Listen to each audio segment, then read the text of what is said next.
బతకాలనుకుంటామే కానీ మనకు వ్యతిరేకమైన. ఖమ్మం జిల్లా ఏదులాపురం మున్సిపాలిటీలో మంత్రి పొంగులేటి శ్రీనివాసరెడ్డి పలు అభివృద్ధి పనులకు శంకుస్థాపనలు చేశారు. కాంగ్రెస్ ప్రభుత్వం అధికారంలోకి వచ్చాక పెద్దతండాలో 14 కోట్ల రూపాయలతో అభివృద్ధి పనులు చేపట్టినట్లుగా చెప్పారు. హాస్టల్ విద్యార్థులకు గత బీఆర్ఎస్ ప్రభుత్వం చాలీచాలని భోజనం పెట్టిందని, ఇప్పుడు తమ ప్రభుత్వం కాస్మెటిక్ మెస్ ఛార్జీలు పెంచిందని అన్నారు.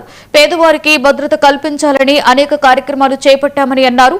ప్రజా ప్రభుత్వంలో అభివృద్ధి సంక్షేమం 2 కళ్లలా చేసుకుని ముందుకు వెళ్తున్నామని మంత్రి పొంగులేటి పేర్కొన్నారు. మన ఇందిరమ్మ ప్రభుత్వం వచ్చిన తర్వాత ఈ ఎదుల్లాపురంలోని పెద్దతండా గ్రామ పంచాయతీలో సుమారు 14 కోట్ల రూపాయలతో గడిచిన 2 సంవత్సరాల్లో అనేక మౌలిక వసతులకు సంబంధించిన పనులు పూర్తి చేసుకున్నాం. ఇంకా చేయాల్సిన రోడ్లు కూడా చాలా ఉన్నాయి. వచ్చేటప్పుడు నా ఆడబిడ్డలు కొన్ని చోట్ల ఆపారు.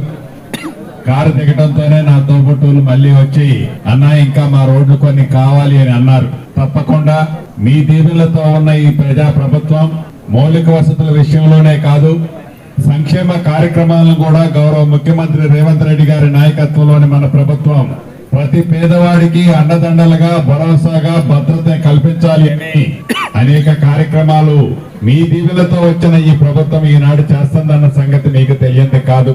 దాంట్లో భాగమే సన్న బియ్యం కానీ, రేషన్ కార్డులు కానీ, పాత రేషన్ కార్డులలో కొత్త పేర్లు చేర్చడం కానీ, పేదవాడి ఇంటికి 200 యూనిట్లు ఉచిత కరెంటు ఇచ్చే కార్యక్రమం కానీ, ఇందిరమ్మ ఇల్లు కానీ, ఆడబిడ్డల ఆర్టీసీ బస్సులో ఎంత దూరం ప్రయాణం చేసినా ఉచిత ప్రయాణ పేదవాడి పిల్లలు ప్రభుత్వ హాస్టల్లో చదివితే గత ప్రభుత్వంలో చాలీ